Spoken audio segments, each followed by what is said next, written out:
Abantu problem Zambia. Bayisevanya. Omulando wansala. Kaijwala chitekela chumuntu kutaba pangile vyakulya. Apaso tulechula ensala, tulilile ensala, tulishanga mtengo wa bunga. Tuli busy. Mfula ile loka. State country most important thing hapa inoshitaifile landapo kulima no pange vyakulya. Kulima kwamba kuteke vyakulya ifinga as much as possible. But to the busy plan the perfect homosexuality fya upofu tafukwete to fya mabigu teni fyo. Let's not waste time in Zambia. Insala ni palo veboita babo muntu akubipata kesa kufuma kwiso kwa kalite fya kuda do to do. Ufi. We need to buy food. So most important thing, we need to make our food. Let's start making our food. I mean Tanzania. But you can put that on a rice. Why is that going to export to the rice of Tanzania? I'm put that on that one. I know rice. I could have made rice. You have to make on Tanzania. Ingi na konde rice mo alite mo bimena Zambia. But if we to that flour, we could export it. I could have difference. Trade in Sara. But in front of Saint Pokeland guys, we want to do me pange vyakulya. Vyakulya fingers are stealing. Politicians will come and go to quite a stone knife. To vote, they just do the same things, but they'll never bring food to at home. Zambian wanda timwaliba poor, meaning in sala. Chilinga tule imwesha poor power in sala. Ide vyakulya umonchileta kumone poor. Boy, material things will come in. These are just material things. I'm a phone if you have lighting. They're just material things. They'll just come in later. But food is the most important thing. If we have our own food, then we can keep our integrity. Then Munchiteja to dictate. At the age, Wamona ichintu chidedura. Nshufile waishwati. Tachide sangwa. Ubungecho buledurira amataba yali chepa tatulima. Fwebe na Zambia tatulima amataba ubunge botuyitati step of food yesu bwali. But tulira bokulima echo tulirira enzala kaita pabenza twendalira apart from bwali mwamonaka nomba mune chita imagine chawama bwefi akulifo fya batefi akuseba nambo chawama fya fula kaina ngfenda fula titwaya chishako na kumbi. Not if we today ikala every time today staff yonse. Rice tulashita kubaneso. Nomba palast no bunga twalambo kushita kubaneso. Kaili pakuti bunga butulesha matabala yale shota. So mkuya yale shota bakambo kuleko okupanga fino okupanga. Ero ngabale ko okupanga fukambo okufuma kumbi. Nalampe example abanenu pane papa mulaba pelo bunga mwasheche ngamule bapelo bunga tabapanga kumwabo.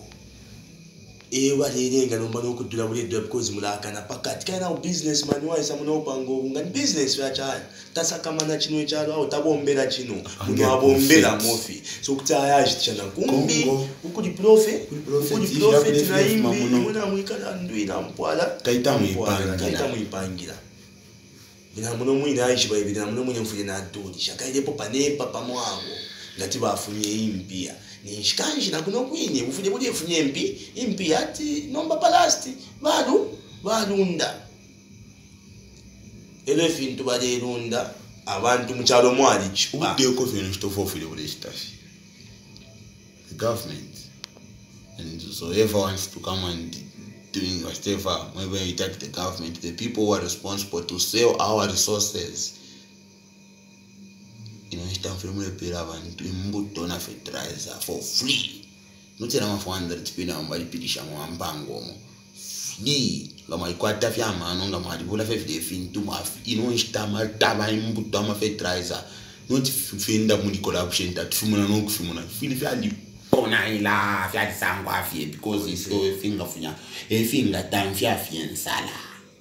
Insala ngamwa itamsha nishmwa tamfyo kutushi umuntu kwilishanya insala batu kumupela patala lampele land ngakuma uthi mwamina po so just nishmwa ngisho kyakili na Lusaka yaile mkuma abantu yauma futhi abantu kulima chawa mapo uyokuba party shop pange fyakho yabantu umuntu kuba funya market market utana abantu akaye bakuyamkulima file kumupatikisho kumupele mbuto shafulite chimufiro efyo survive vamifunda imwete ni business imu muri business muri shalani atosha paila ndifu bapo kuya mkuota nokusa mkushitisha step kuya mkulima nokusa mkushitisha mwaje kuya mkuota nokusa mkushitisha bale mifunda no tuma business muri apa mabanki bale milange fya saving empia shashine shoyisa futi mkuminyonga mama nate bamyanga shafi ndamula fwayo kuli Stefi ndumukambe kanje kupange empia so that muri shita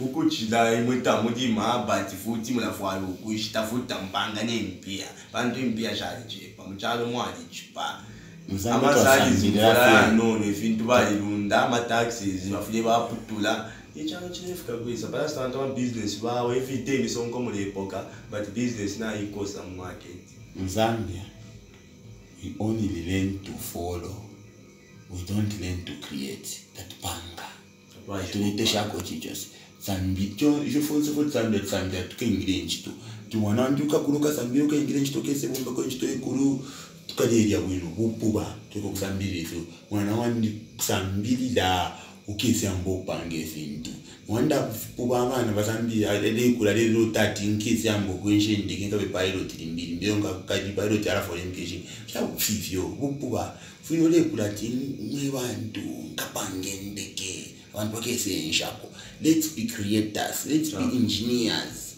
okay inechinga nengalanda ichalo isentu chikule kwega nengalanda chakwe bati abantu muchalo tafibatwa abaleka abalepangira tijeni yakwe bati ale yamukuchitenshi amano fo yaba tufeto abula abantu twabatuma mukusambirira sampini kufyalo fine ifisa mukupange ifintu kuba ayipshati busheko kenga yafuma kuno shinshi yamukuchita fyonse pako afyati balisa mukuyishita exactly what do they want bana abantu kusikulu bazambira okutafira fine ko payamba nokupile lyashi muno mwine no ya nokulikonse futhi again timwatuma abantu mukusambira fefine fo mukumbwa kuba nini balapanga mwatuma abantu bayafisambirira bayisa futhi muhamba na fena muhamba okupanga la develop akande mbombo platform teleko kushafela ndino eshwe Filipo tombo kushie Filipo fishibe fetu shafika piece of land tuleke pose kwa mano Zambians. Let not every politician lie to you mwebantu. Let's change ourselves. Let's stand for our as Zambians. Twali sankana bloodline kari ya sankana we as Zambians. Fiambi tundu trefunyepo ete tukamboke apanda. Shichite mwiko one love one peace. Oyefo change chalo.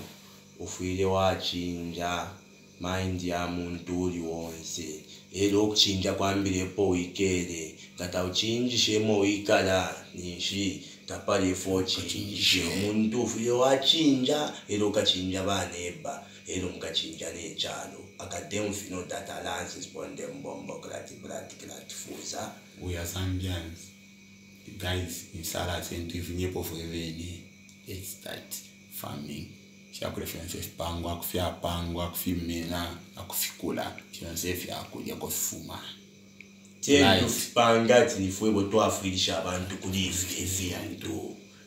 Ifwe not wale tumfido luse tiendu le bonfida kanju luse. Why bakula tumfido luse ifwe wale tutia donate ifwe tuenda lima fino panga kwise bantu the population na chepa mzambia mwandu.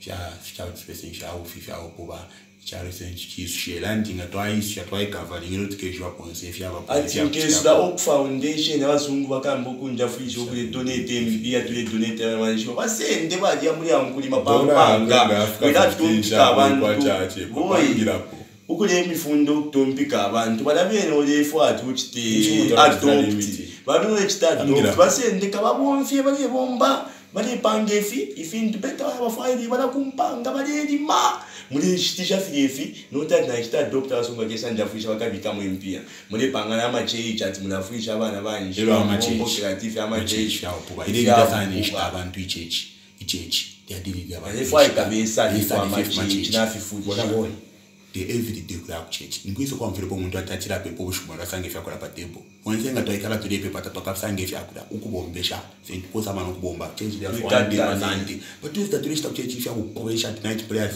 wamsande fyo kupepa chapo haina machechi ya tupatrula eya yenga tulifika nokujira kufinanganya kuyafe unkule paper, tata lefo kule bange, fya kona non kule lima. Let's work hard as Zambians. Idiot.